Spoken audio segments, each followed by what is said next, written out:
Assalamualaikum warahmatullahi wabarakatuh. Alhamdulillahi rabbil alamin, wassalatu wassalamu ala rasulillah wa ala alihi wa ashabihi wa man tabi'ahum bi ihsanin ila yaumiddin. Ya ayyuhalladzina amanu taqullaha haqqa tuqatih wa la tamutunna illa wa antum muslimun. Ya ayyuhan nasu taqu rabbakum alladzi khalaqakum min nafsin wahidah وخلق منها زوجها وبث منهما رجالا كثيرا ونساء واتقوا الله الذي تساءلون به والأرحام إن الله كان عليكم رقيبا. يا أيها الذين آمنوا اتقوا الله وقولوا قولا سديدا يصلح لكم أعمالكم ويغفر لكم ذنوبكم ومن يطع الله ورسوله فقد فاز فوزا عظيما. أما بعد، فإن أحسن الكلام كلام الله وخير الهدى هدى محمد صلى الله عليه وسلم وشر الأمور محدثاتها فإن كل محدثة بدعة وكل بدعة ضلالة وكل ضلالة في النار. Para jemaah hadirin hadirat yang semoga dirahmati Allah tabaraka wa ta'ala. Alhamdulillah rabbil alamin, kita kembali dimudahkan oleh Allah subhanahu wa ta'ala untuk bermajlis ilmu agama. Para jemaah dirahmati Allah tabaraka wa ta'ala, di antara pendorong agar kita selalu bersemangat duduk dalam majelis ilmu agama adalah tumbuh kembangnya aliran-aliran sempalan, aliran-aliran baru. Dan pada hari ini kita dikejutkan dengan aliran yang sangat sesat dan menyesatkan, dan itu sangat jauh dari ajaran Nabi SAW. Bahkan itu bisa dikatakan itu adalah ajaran iblis, syaitan. Apa itu? Dari namanya saja sudah menggelitik, yaitu aliran hakekok namanya. Ya, ini sudah viral di media sosial. Dan itu aliran ini menggait ya orang-orang untuk masuk ke situ dengan syahwat. Ya. Sebagaimana Syiah, ya, sebagaimana orang-orang Syiah menghalalkan zina, yaitu mut'ah, dengan nama mut'ah. Ini syahwat. Kemudian aliran hakekop ini juga menghalalkan demikian. Bagaimana itu? Mandi bareng, laki perempuan mandi bareng mandi berjamaah dengan telanjang. Ini syahwat. Tentu orang-orang yang kurang imannya, kurang ilmu agamanya akan tertarik. Terlebih lagi orang-orang yang bersyahwat akan tertarik. Oleh karena itu, yang penyakit hati yang sangat berbahaya ini, yaitu syahwat ini, tidak bisa kita akan membendungnya kecuali dengan ilmu agama. Ilmu agama. Dan akan selalu demikian. Akan selalu ada yang namanya aliran-aliran baru ini. Oleh karena itu jemaah rahmati Allah tabaraka wa ta'ala, hendaklah kita menjadikan hal ini sebagai penyemangat bagi kita untuk terus bermajelis ilmu agama. Untuk bermajelis ilmu agama. Karena yang namanya dua penyakit hati ini sangat berbahaya, syubhat dan syahwat ini. Ada aliran-aliran yang menggait seseorang agar masuk ke dalamnya dengan syubhat, ada juga dengan syahwat.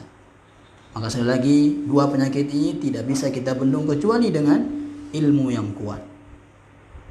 Oleh karena itu jemaah, jangan sekali-kali kita bermalas-malasan untuk duduk dalam majelis ilmu agama. Para jemaah rahmati Allah tabaraka wa ta'ala, pada malam hari ini kita akan kembali melanjutkan pembahasan tentang puasa Ramadan dan besok hari Senin,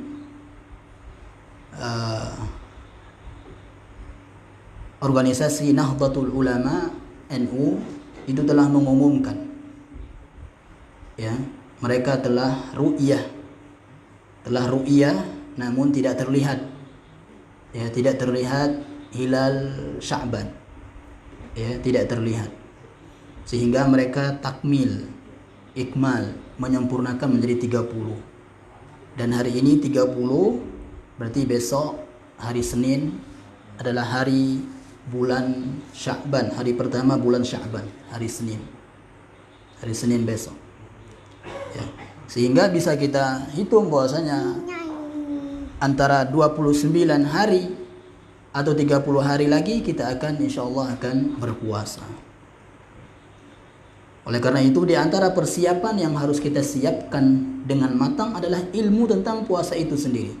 Walaupun dahulu tidak dipungkiri bahwasanya kita selalu mempersiapkan yang namanya ilmu tentang berpuasa ini atau fikih puasa Ramadan ini. Namun yang namanya ilmu agama jemaah harus diulang-ulang. Setiap pengulangan pasti akan ada penambahan ilmu yang belum kita ketahui. Ya, yang belum kita ketahui sebelumnya. Pasti akan ada tambahan ilmu yang belum kita ketahui sebelumnya. Para jemaah rahmati Allah tabaraka wa taala, kita telah membahas keutamaan, kemudian fase diwajibkannya bulan Ramadan. Sudah kita sebutkan 3 fasenya. Dan pada malam hari ini kita akan lanjutkan dengan ada beberapa permasalahan tentang puasa Ramadan ini. Yang pertama adalah hukum meninggalkan puasa Ramadan. Bagaimana hukum orang-orang yang tidak berpuasa Ramadan? Dan juga sudah kita jawab kemarin alasan kalau ditanya, kan setan itu dibelenggu di bulan Ramadan, kok masih ada orang tidak puasa? Nah, sudah kita jawab. Nah, sekarang hukum mereka yang meninggalkan puasa Ramadan. Dan ini tentu kita akan membicarakan orang-orang muslim, ya. Kalau orang kafir sudah ma'ruf.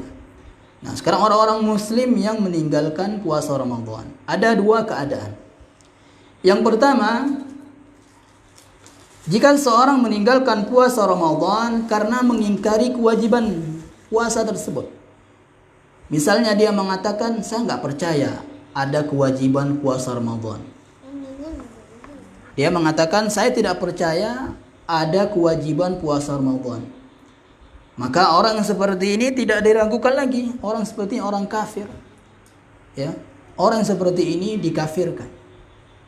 Karena dia mengingkari kewajiban yang sudah ma'ruf. Sampai orang-orang yang tidak berilmu pun tahu puasa Ramadan itu wajib. Nah, orang-orang yang mengingkari ini namanya darurat, yaitu orang-orang dari awamnya itu sudah mengetahui akan wajibnya bulan Ramadan itu, puasa bulan Ramadan. Maka mengingkari hal demikian dikafirkan oleh para ulama. Di antara dalil akan hal ini adalah ijma' para ulama. Fa innal ummata ajma'at ala fardiyati syahri Ramadan la yajhaduha illa kafir. Sesungguhnya para ulama dari dahulu sampai sekarang mereka telah sepakat akan wajibnya puasa Ramadan itu. Maka tidak ada orang yang mengingkarinya kecuali dia kafir. Tidak ada orang yang mengingkari wajibnya puasa Ramadan itu kecuali orang-orang kafir. Nah, bahaya ini jemaah. Kemudian yang kedua, keadaan yang kedua, orang yang meninggalkan puasa Ramadan karena sengaja atau malas. Dia tidak mengingkari kewajiban puasa Ramadan. Dia mengakui, saya mengakui adanya puasa Ramadan, wajibnya puasa Ramadan, tapi karena saya malas misalnya, dia meninggalkan puasa. Jadi ini yang banyak. Ya, ini yang banyak. Nah, orang yang tidak berpuasa Ramadan karena sengaja atau malas, maka ini tidak dikafirkan. Ya, dia tidak dikafirkan. Akan tapi dia melakukan dosa besar. Ya, dia melakukan dosa besar.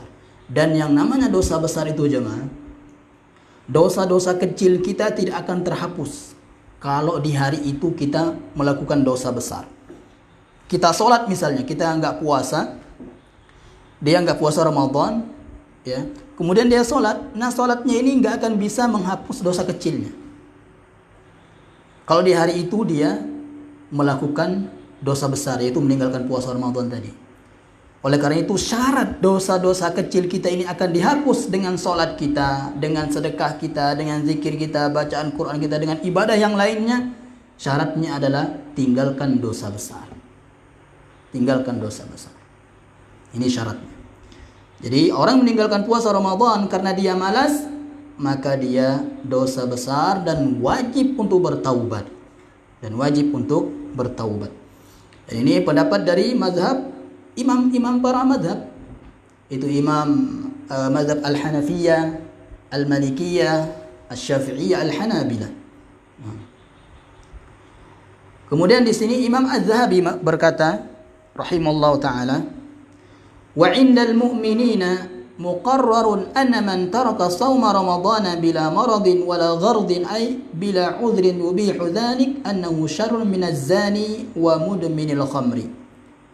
Bahwasanya para orang-orang yang beriman, yaitu para ulama, telah sepakat bahwasanya orang yang meninggalkan puasa Ramadan tanpa ada alasan, karena malasnya misalnya, tanpa ada uzur, ya, dia kuat, dia sehat, tapi dia tinggalkan puasa Ramadan, maka itu lebih buruk daripada berzina. Ya, dosanya lebih besar daripada zina, daripada minum khamar. Besar. Ya. Bal yushakkuna fi islamihi wa yazunnuna bihi az-zanadiqah wal inhilal. Bahkan keislamannya diragukan. Bahaya ini jemaah. Maka peringatkan saudara-saudara kita, bahkan mungkin orang tua kita, ya zambillah, ya, teman-teman kita, peringatkan hal-hal yang seperti ini. Ya. Diragukan keislamannya. Orang yang meninggalkan puasa Ramadan karena malas, ya, tanpa uzur. Kemudian dia juga sebagai orang-orang munafik. Orang-orang munafik. Dan orang munafik itu azabnya lebih keras daripada orang kafir. Innal munafiqina fid darkil asfali minan nar. Orang-orang munafik yang i'tiqad. Kan munafik itu bermacam-macam. Ada munafiknya dari hati yang benci Islam, ya, kelihatannya dia cinta Islam tapi hatinya benci. Ini munafik i'tiqadi, munafik yang berupa i'tiqad. Ada munafik yang berupa amal, yaitu dia ketika berbicara dia berdusta, kemudian ketika dia diamanahkan dia menunaikan amanah tersebut, ketika dia berjanji dia melanggar janjinya. Ini munafik amal, ya. Jadi orang-orang munafik itu, innal munafiqina fid darkil asfali minan nar. Azab orang munafik itu adalah tempatnya di kerak api neraka. Di kerak api neraka. Bahaya, ya. Para jemaah rahmati Allah tabaraka taala. Kemudian juga Imam Ibnu Hajar Al-Haytami rahimahullah taala, ini mazhabnya Syafi'i. Ya, mazhabnya Syafi'i. Dia berkata al-kabiratul arba'una wal hadiyatu wal arba'una ba'dal mi'ah. Tarku shaumi yaumin min ayyami Ramadan. Dosa besar yang ke-140 dan 141 kata beliau adalah tidak berpuasa sehari di hari-hari Ramadan dan batalkan puasa dengan jima dan selainnya tanpa ada uzur seperti sakit dan safar. Ya. Jadi dia meninggalkan puasanya, dia tidak berpuasa, sengaja enggak berpuasa, atau dia membatalkan puasanya dengan jima. Ya, dia tahu hukumnya, dia batalkan puasanya dengan berjima. Dan juga termasuk enggak boleh kita menipu-nipu Allah Subhanahu wa taala. Ketika dia mendengar ceramah misalnya, orang yang safar itu dibolehkan tidak berpuasa, ya, mentang-mentang seperti itu dia sengaja untuk safar agar bisa berjima dengan istrinya misalnya. Kan safar kan ada uzur untuk tidak berpuasa, boleh dong jima katanya. Nggak boleh, ini menipu Allah Subhanahu wa taala. Ya. Para jemaah rahmati Allah tabaraka wa taala. Kemudian selanjutnya peringatan bagi orang yang sengaja meninggalkan puasa Ramadan. Ya. Peringatan dari Nabi sallallahu alaihi wasallam, azab. Kita lihat azab yang dikabarkan oleh Nabi sallallahu alaihi wasallam orang yang sengaja meninggalkan puasa di bulan Ramadan. Rasulullah sallallahu alaihi wasallam bersabda, "Bainama ana naimun idh atani rajulani fa akhadha bidab'ayya fa ataya bi jabalan wa'ran." Ketika aku tidur, kata Nabi sallallahu alaihi wasallam, aku bermimpi. Mimpi Nabi sallallahu alaihi wasallam itu pasti benar. Ya. Mimpi para nabi itu pasti benar dan bisa menjadi dalil. Ya. Dan mimpi para sahabat bisa jadi dalil kalau telah diakui oleh Nabi sallallahu alaihi wasallam. Ya, mimpi para sahabat itu bisa jadi dalil kalau Nabi sallallahu alaihi wasallam mengakuinya atau menyetujuinya. Apa contohnya? Azan. Lafaz-lafaz azan itu dari mimpi para sahabat. Ya, itu dari mimpi para sahabat. Para sahabat bermimpi lafaz azan itu seperti ini, yang sekarang ini. Lafaz iqamah seperti ini. Kemudian sahabat menceritakannya kepada Nabi sallallahu alaihi wasallam. Ya, dan diakui dan disetujui oleh Nabi sallallahu alaihi wasallam. Maka jadi syariat sekarang. Itu mimpi dari sahabat. Ya. Adapun mimpi-mimpi para ustaz, misalnya mimpi melakukan amalan yang enggak diajarkan Nabi SAW, misalnya ada zikir-zikir, salawat-salawat yang dibuat, kemudian dikasih ijazah oleh Nabi katanya. Ya, dalam mimpinya ketemu dengan Nabi, amalkan ini, amalkan ini, amalkan itu. Ya, padahal nggak boleh, ada syariat baru. Walaupun itu misalnya dia mengaku itu dari Nabi, nggak boleh. Karena Allah Subhanahu wa taala telah berfirman, "Al-yauma akmaltu lakum dinakum." Pada hari ini aku telah sempurnakan agama. Jadi agama itu telah sempurna. Nggak mungkin Nabi SAW datang untuk dalam mimpi seorang memberitahukan zikir ini, siapa membaca ini, dia akan ini dan itu. Enggak. Ya. Makanya kalau ada cerita seperti itu jangan percaya, jangan. Walaupun orang-orang seperti itu diakui oleh masyarakat banyak, misalnya, ya, dia bermimpi ada sholawat diajarkan Nabi SAW dalam mimpinya, diberikan ijazah lagi katanya. Ya, itu stempelnya dari mana ijazahnya? Ya, hati-hati. Apalagi nanti misalnya siapa yang baca ini 2000 kali misalnya dapat pahala seperti ini. Sekarang kan ada kopi, ya? Siapa minum kopi dan masih tersisa di tenggorokannya rasanya, maka dia akan terhindar dari api neraka. Mana ada kopi di zaman Nabi Shallallahu Alaihi Wasallam? Bahkan kemarin kan viral di media sosial itu, ya, orang minum kopi katanya munafik. Kan bahaya seperti ini. Enggak tahu bahasa Arab. Ya. Nah, jadi Nabi Shallallahu Alaihi Wasallam bermimpi, jangan. Bermimpi kemudian didatangi dua orang, yaitu malaikat. Ya. Didatangi oleh dua orang, yaitu malaikat. Kemudian dibawa oleh dua orang tersebut, dua malaikat tersebut, ke gunung yang sangat terjal, gunung yang tinggi. Ya. Kemudian ketika dia tiba di sebuah tempat, dia mendengar, Nabi SAW mendengar suara yang sangat keras. Ya, suara yang sangat keras.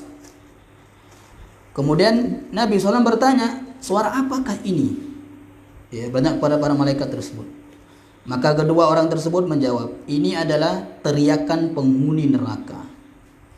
Ini adalah teriakan penghuni neraka. Ini adalah mimpi Nabi SAW. Kemudian dibawa lagi untuk melanjutkan perjalanan lagi. Kan terjal itu gunungnya.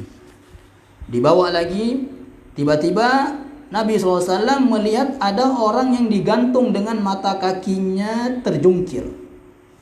Ada orang yang digantung, ya, mata kakinya terjungkir. Pipinya sobek. Maksudnya ini berarti kepala di bawah, ya. Pipinya sobek. Kemudian dari pipinya tersebut dari mulutnya, pipinya mengalir darah. Mengalir darah. Kemudian Nabi SAW bertanya, ini kok ada seperti ini, siapa ini? Ya. Maka kedua orang tersebut menjawab, mereka adalah orang-orang yang berbuka sebelum waktunya. Ya. Jadi tadinya dia berpuasa jemaah. Tadinya sahur niat, misalnya sudah niat puasa sampai zuhur misalnya dia sudah berbuka. Ya, membatalkan puasanya di tengah hari. Kemudian mereka membawaku melanjutkan perjalanan. Tiba-tiba ada beberapa orang yang membawaku melanjutkan perjalanan. Tiba-tiba beberapa orang yang badannya bengkok, badannya bengkak, ya, baunya sangat busuk dan wajahnya sangat jelek. Siapa mereka? Kata Nabi SAW. Maka orang tersebut menjawab, mereka para pezina laki-laki dan wanita. Ya. Tadi orang yang berpuasa kemudian dia batalkan puasanya, azabnya seperti itu aja. Azabnya seperti itu, digantung, mulutnya sobek, ya, mulutnya sobek, tentu rahangnya pun sobek. Kemudian mengalir darah, ya, mengalir darah di situ.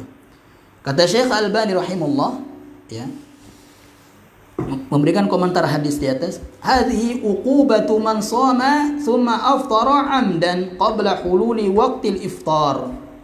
Lihat, ini balasan orang-orang yang sengaja membatalkan puasa Ramadannya, ya. Ini balasan orang-orang yang sengaja membatalkan puasa Ramadannya. Jadi tadi dia sudah puasa tapi dia sengaja batalkan puasa Ramadannya, ya, sebelum waktunya. Lantas kata Syekh Albani, fa kaifa yakunu halu man la yasumu aslan? Lantas bagaimana, ya, bagaimana siksa orang yang benar-benar enggak puasa? Ya. Yang dari awal memang sudah ada enggak niat puasa, lantas bagaimana? Ya, tentu lebih besar lagi, ya, tentu lebih besar lagi. Nah.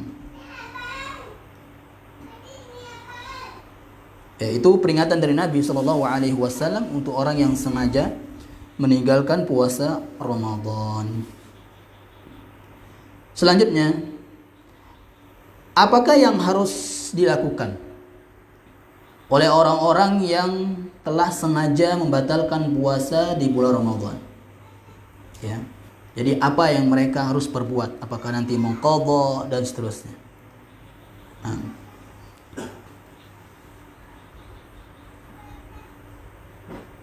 Yang pertama, ya, setelah kita mengetahui bahwasanya itu dosa besar, kemudian seperti ini azabnya tadi sudah kita jelaskan. Yang pertama adalah bertaubat dengan sungguh-sungguh, ya, bertaubat dengan sungguh-sungguh, menyesali perbuatan maksiat tersebut. Dia harus menyesali perbuatan tersebut. Kemudian dia harus bertekad tidak mengulanginya lagi, ya, dia harus bertekad tidak mengulanginya lagi. Allah Subhanahu wa taala berfirman, ya ayyuhalladzina amanu tubu ilallahi taubatan nasuha. Wahai orang-orang yang beriman, bertaubatlah kalian dengan taubat yang sebenar-benarnya. Bagaimana taubat yang sebenar-benarnya? Tadi, ya, dia harus punya azam yang kuat, tekad yang kuat untuk tidak mengulanginya lagi dan menyesali, ya, dan menyesali maksiat tersebut. Asa rabbukum ayyukaffira ankum sayyi'atikum. Nah, kalau sudah bertaubat, maka Allah Subhanahu wa taala akan mengampuni dosa-dosanya tadi. Wa yudkhilakum jannatin tajri min tahtihal anhar. Kemudian dia akan dimasukkan surga oleh Allah Subhanahu wa taala. Itu yang pertama, bertaubat. Yang kedua, misalnya dia membatalkan puasanya di siang hari, jam 2 misalnya. Maka yang kedua, dia wajib tetap menahan diri dari makan dan minum. Ya. Walaupun itu enggak terhitung puasa. Ya. Ini hukuman bagi dia. Dia wajib untuk menahan makan dan minum. Apa ini gunanya? Sebagai bentuk penghormatan kepada Ramadan. Ya. Jadi misalnya semoga Allah menjauhi kita. Misalnya ada orang yang onani misalnya. Di tengah hari bulan Ramadan, dia di jam 9 misalnya. Dia onani, batal puasanya. Nah, seketika itu juga dia enggak boleh makan minum. Ya, walaupun puasanya sudah batal. Enggak boleh makan minum.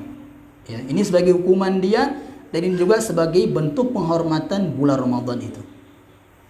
Ya.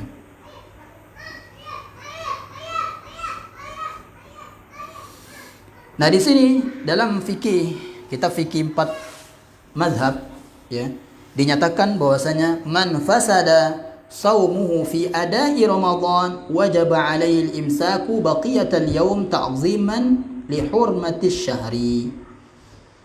Orang-orang yang membatalkan puasanya ketika Ramadan, yaitu di tengah hari Ramadan dengan sengaja, maka dia wajib untuk menahan diri dari makan dan minum di sisa hari tersebut sebagai bentuk menghormati kemuliaan bulan Ramadan. Ini sepakat 4 mazhab seperti itu. Itu yang kedua. Yang ketiga, apakah dia wajib mengqadha hari yang dia batalkan itu? Mungkin dahulu sebelum kita hijrah mungkin ya. Dahulu kita mungkin seperti ini, jarang puasa Ramadan. Ya. Apakah wajib enggak sekarang kita mengqadha puasa yang telah kita tinggalkan dengan sengaja dahulu? Nah, ulama dalam hal ini berbeda pendapat. Jumhur, ya, mayoritas ulama, mereka mengatakan wajib mengqadha hari puasa, hari-hari yang telah ia tinggalkan dahulu dengan sengaja itu.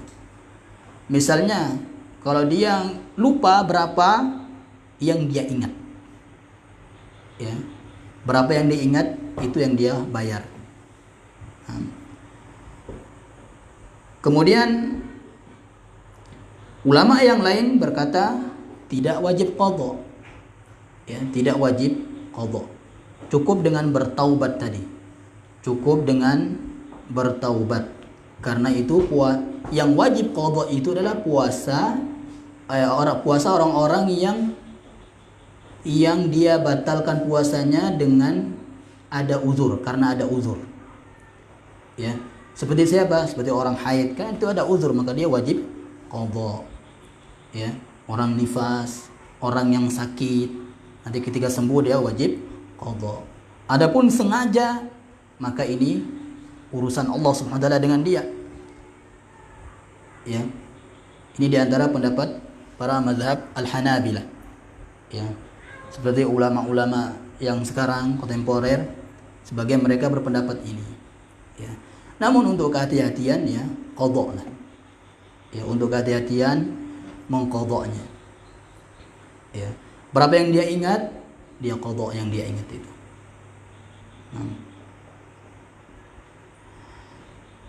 Kemudian yang keempat,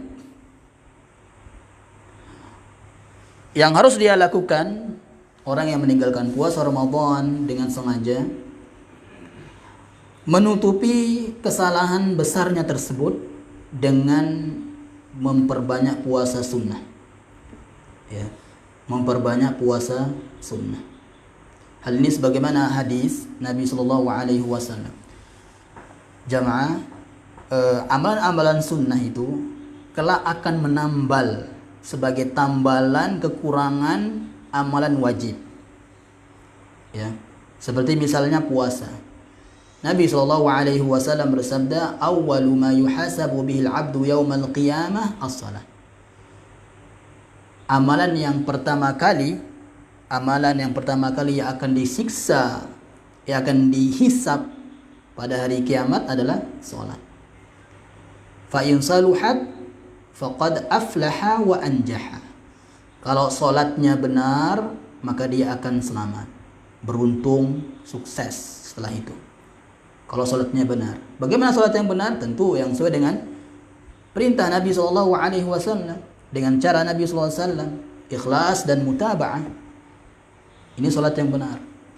Makanya sekarang kan ada orang yang salat yang begitu-gitu aja salatnya, tapi ternyata salat yang seperti itu nggak akan menghalangi dia dari berbuat dosa, jemaah. Ya.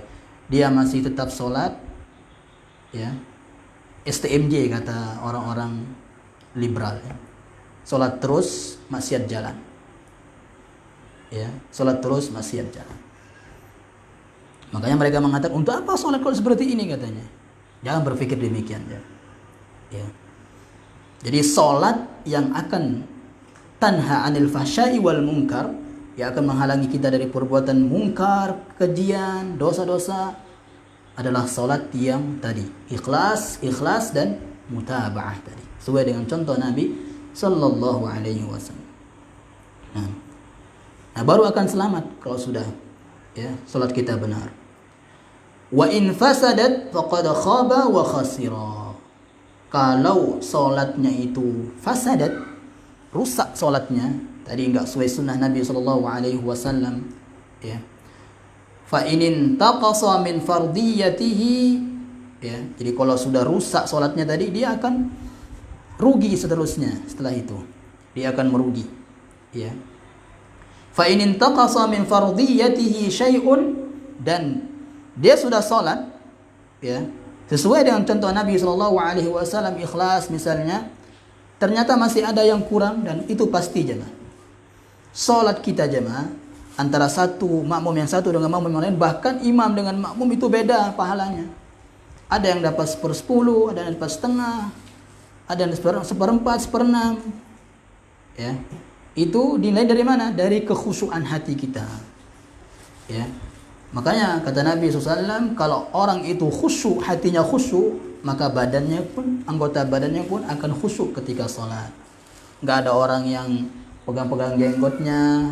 Kalau orang-orang Saudi itu kan, imam-imam kan pegang apa itu, sorbannya dirapikan terus sorbannya, ya, itu nggak khusyuk, kurang khusyuk, ya. Emang benar apa yang dikatakan oleh Nabi Shallallahu Alaihi Wasallam, amalan yang akan pertama kali diangkat dari amalan manusia adalah khusyuk, ya. Makanya hampir-hampir ketika kita masuk di dalam masjid, hampir jarang kita melihat orang-orang yang khusyuk dalam sholatnya. Kenapa demikian? Karena nggak mengerti apa yang dia baca dalam sholat. Lisannya membaca, hatinya entah kemana. Badannya di sini, hatinya di rumah. Ya, badannya di masjid, sholat berjamaah, tapi hatinya entah kemana. Nggak memikirkan apa yang dia baca. Itu diantara sebab orang nggak khusyuk. Ya. Nah, kalau kita kekurangan sholat karena seperti tadi, nggak khusyuk misalnya, maka Allah Subhanahu wa taala akan berfirman, "Unzuru hal li'abadi min tatawwu'in." Misalnya puasa Ramadan kita berkurang, salat jamaah atau salat wajib kita berkurang, berkurang, khusyuknya berkurang misalnya. Maka apa kata Allah Subhanahu wa taala? Lihatlah amalan-amalan sunnah hambaku ini. Ya. Fayakmulu bihi man taqasa minal fariḍah. Maka sempurnakanlah yang kekurangannya tadi, sempurnakanlah dengan amalan-amalan sunnah tadi. Ya. Makanya orang yang dahulunya meninggalkan sholat, perbanyak sholat sunnah. Ya, sholat rawatib itu, ya, qobliyah dan ba'diyah, perbanyak. Jangan sampai kita meninggalkan itu. Kalau jangan sampai kita meninggalkan rawatib, ba'diyah, qobliyah, apalagi yang muakkad. Ya, yang muakkad, yang sangat ditekankan itu. Ya. Tsumma yakunu sa'iru 'amalihi 'ala dzalik. Nah, ini dalilnya, ya. Kemudian cara perhitungan amal lainnya juga seperti itu, ya. Tadi salat, di sini hadisnya membicarakan salat, ya. Akan tapi di akhir hadisnya semua amalan dihitung seperti itu. Kalau dahulu zakat, ya, zakat wajib atau sedekah wajib itu zakat kita kurang misalnya, maka perbanyaklah sedekah sunnah. Ya, salat kita kurang misalnya, perbanyak salat sunnah. Puasa Ramadan kita kurang misalnya, perbanyak puasa sunnah. Ya. Namun yang sangat diherankan, udah enggak puasa Ramadan lagi, puasa sunnah pun enggak. Nah, ini bahaya. Nah. Yang kelima yang harus ia kerjakan adalah berusaha memperbanyak amal soleh, ya, berusaha memperbanyak amal soleh yang lain, ya, selain tadi yang sunnah, sholat sunnah, misalnya puasa sunnah, perbanyak baca Al-Quran, perbanyak baca Al-Quran, kemudian perbanyak bersedekah, zikir, ya, perbanyak itu, apalagi Al-Quran jemaah, ya, apalagi perbanyak membaca Al-Quran. Para ulama menjelaskan jemaah. Sini saya akan bacakan bagaimana fadilah orang yang banyak baca Al-Quran. Nah, ada seorang ulama yang bernama Diya Al-Maqdisi. Ad-Diya Al-Maqdisi. Dia ingin bersafar menuntut ilmu hadis. Dia ingin rihlah. Jadi para ulama-ulama dulu menuntut ilmu itu jauh jemaah. Kalau kita sekarang kan dekat. Ya. Maka Ibrahim bin Abdul Wahid Al-Maqdisi juga berwasiat kepadanya. Ya. Dia berkata, wasiatnya, nasihatnya kepada orang tadi. Dan ini juga nasihat untuk kita jemaah. Aktsir min qiraatil Quran. Perbanyaklah membaca Al-Quran. Wala tatrukhu, jangan tinggalkan Al-Quran. Jangan tinggalkan membaca Al-Quran. Ini hanya membaca saja, apalagi kalau dia hayati, hanya membaca saja. Jangan tinggalkan membaca Al-Quran. Fa innahu yatayassaru lakal ladzi tatlubuhu ala qadri ma taqra'u. Ini keutamaannya. Karena akan dipermudah bagimu apa yang kau cari. Yang ini dia cari ilmu hadis. Sesuai dengan kadar bacaanmu. Kita akan dipermudah menuntut ilmu agama sesuai dengan kadar bacaan Al-Quran kita. Sedikit banyaknya. Semakin banyak kita baca Al-Quran, semakin kita dipermudah untuk menuntut ilmu agama. Ya. Misalnya dipermudah untuk mencari dunia sekalipun dunia itu. Ya. Semakin banyak dia baca Al-Quran, semakin dia dipermudah oleh Allah Subhanahu wa taala untuk mengais rezeki Allah Subhanahu wa ta'ala. Ya. Kemudian Ad-Diya Al-Maqdisi berkata, yang dinasihatkan tadi, dia berkata, fara'aitu dzalika wa jarrabtuhu katsira. Lihat fakta ini. Maka aku pun melihat hal itu dan sudah sering aku mencobanya. Jadi sudah fakta, dia sudah benar-benar terjadi pada dirinya. Fakuntu idza qara'tu katsiran. Jika aku banyak membaca Al-Quran, tayassara li min sima'il hadis wa kitabatihil katsir. Maka dimudahkan bagiku untuk mendengar dan mencatat banyak hadis. Wa idza lam aqra lam yatayassar li. Dan ketika saya tidak membaca Al-Quran, maka tidak dimudahkan bagiku. Ini jemaah. Ya, baca Al-Quran, perbanyak baca Al-Quran. Dan sering kita katakan jangan biarkan matahari itu tenggelam sebelum kita membaca Al-Quran jemaah di hari-hari itu. Ya, sangat sayang sekali di hari itu kita meninggalkan Al-Quran. Padahal Al-Quran itu di HP kita jemaah. Ya, ini kelak ditanya oleh Allah Subhanahu wa taala jemaah. HP kita untuk apa kita pergunakan, untuk apa? Ya. Bahkan semua yang kita tulis di Facebook itu ditanya oleh Allah Subhanahu wa taala kelak di akhirat. Ditanya aja. Ya. Sudah siapkah kita mempertanggungjawabkan apa yang kita tulis di Facebook? Ya. Apa yang kita tulis di buku-buku dan seterusnya. Ditanya. Apa yang sudah kita amalkan, yang kita tulis itu ditanya. Ya. Jadi itu, perbanyak baca Al-Quran. Orang yang perbanyak baca Al-Quran, insya Allah dimudahkan semuanya aja. Dimudahkan. Ini janji Allah, janji Rasulullah Sallallahu Alaihi Wasallam. Ya. Dan Allah Subhanahu Wa Taala berfirman, "Walaqad yassarna al-Qur'ana lidzikri fahal min muddakir." Sungguh kami telah memudahkan Al-Quran itu untuk diingat. dibaca, diingat. Makanya orang-orang yang mempelajari Al-Quran, ya jangan mudah putus asa. Pasti dibantu Allah Subhanahu wa taala kalau kita jujur. In tasduqillaha yasdukka. Kalau engkau jujur niatmu karena Allah, karena ingin benar-benar ingin pintar baca Al-Quran, Allah pasti bantu. Ya, ini benar-benar dalam semua urusan kita jemaah. Kalau kita jujur sama Allah, pasti Allah bantu. Ya, pasti Allah bantu. Kalau dia jujur misalnya ingin pergi haji, ingin pergi umroh, benar-benar jujur, pasti dibantu Allah tabaraka wa taala. Pasti jemaah. Pasti. Ya, dibantu Allah SWT kalau dia jujur. Ya. Banyak orang-orang yang kaya raya, enggak ada niat untuk seperti itu, jemaah. Dalam hatinya pingin, tapi dia enggak jujur niatnya. Ya. Kalau dia jujur, bagaimana jujur dalam niat, jemaah? Nanti di tengah perjalanan dia akan diuji oleh Allah Subhanahu wa taala. Misalnya dia nabung untuk haji atau umroh. Udah 20 juta misalnya. Diuji oleh Allah Subhanahu wa taala. Ini saya mau beli apa ya bagusnya?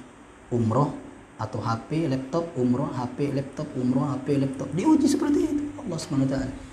Kalau dia jujur, dia akan terus bersemangat ini tabungan untuk umroh atau haji. Itu pasti akan dibantu Allah tabaraka wa taala. Ya, ini fakta. Nah. Para jemaah hormati Allah tabaraka wa taala. Jadi sekali lagi perbanyak baca Al-Quran. Dan benar-benar harus jemaah.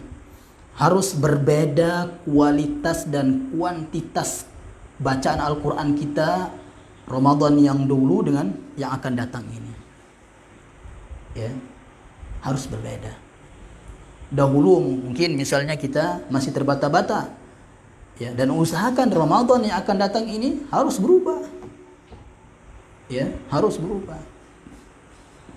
Dahulu mungkin Ramadan yang lalu kita khatam Al-Quran beberapa kali saja. Maka usahakan niat dari sekarang, harus niat yang kuat. Ramadan ini saya akan khatam. Ya, jauh lebih banyak dari Ramadan yang lalu. Nah. Para jemaah hormati Allah tabaraka wa taala. Jadi yang kelima tadi adalah berusaha memperbanyak amal saleh. Ya. Dengan harapan taubatnya diterima oleh Allah tabaraka wa taala. Karena di antara ciri taubat seseorang diterima adalah diikuti dengan amal saleh dan iman. Allah Subhanahu wa taala berfirman, "Wa inni laghaffarun." Sungguh saya itu Maha Pengampun. Lihat. Ya, Maha Pengampun yang rahmatnya sangat luas. Allah Subhanahu wa taala. Liman taba, untuk orang-orang yang sadar ingin bertaubat. Ya. Oleh karena itu jemaah kita yang baru hijrah misalnya, dengarkan ayat ini. Wa amana. Setelah dia bertobat ngapain? Wa amana, belajar tauhid jemaah. Ya. Setelah dia taubat, belajar tauhid. Belajar tauhid. Ya. Jangan lebih semangat setelah taubat dia belajar jualan. Ya, belajar jualan, jual buku kah, jual jubah kah, sekarang kan banyak seperti itu. Setelah dia hijrah, malah dia belajar jualan lebih banyak daripada belajar tauhid. Ini sebuah kesalahan. Jualan silakan, tapi jangan lupa ini tauhid. Harus lebih banyak kita belajar tauhid jemaah. Tauhid. Ya. Kan sudah kita jelaskan tauhid itu akan menghindari kita dari pikun tauhid. Ya. Setelah itu apa? Wa amila salihah, mengamalkan sunnah-sunnah. Wa amila salihah, rajin sholat berjamaah, rajin puasa Ramadan, rajin zakat dan seterusnya yang wajib, kemudian yang sunnah dia berusaha. Setelah itu ikhlas dan mutaba'ah, ya. Tsumma tada, baru dia akan dapat benar-benar taubatnya akan diterima dan dapat hidayah. Ini jemaah. Ya. Ini nasihat untuk kita semua. Terutama untuk orang-orang yang baru hijrah, ya, yang baru benar-benar kenal sunnah, ya, yang baru kenal sunnah. Jadi istilah orang misalnya dia udah kenal sunnah atau belum? Apa maksudnya itu jemaah? Apakah sunnah siwak? Ya? Apakah sunnah wudhu? Enggak. Ya, dia udah kenal sunnah atau belum, itu maksudnya apa? Dia sudah bertauhid atau belum? Itu maksudnya. Ya. Dia sudah kenal akidah yang benar atau belum? Itu maksudnya. Kan sunnah lawan dari bid'ah. Ya. Jadi orang-orang yang bertauhid dengan benar pasti dia akan meninggalkan bid'ah. Jadi maksud pertanyaan apakah dia sudah mengenal sunnah atau dia ustaz sunnah, dia talib sunnah, murid atau ustaz sunnah atau tidak? Maksudnya apa? Dia ustaz yang berakidah yang benar atau tidak? Itu maksudnya. Nah, mungkin ini saja yang bisa kita sampaikan untuk malam hari ini. Insyaallah kita akan lanjutkan nanti dengan penetapan waktu awal dan akhir bulan Ramadan. Ya, bagaimana caranya? Apakah ada hisab dan yang lainnya? Insyaallah kita akan jelaskan pekan depan. Subhanallah bihamdika, asyhadu an la ilaha illa anta, astaghfiruka wa atubu ilaik. Assalamualaikum warahmatullahi wabarakatuh.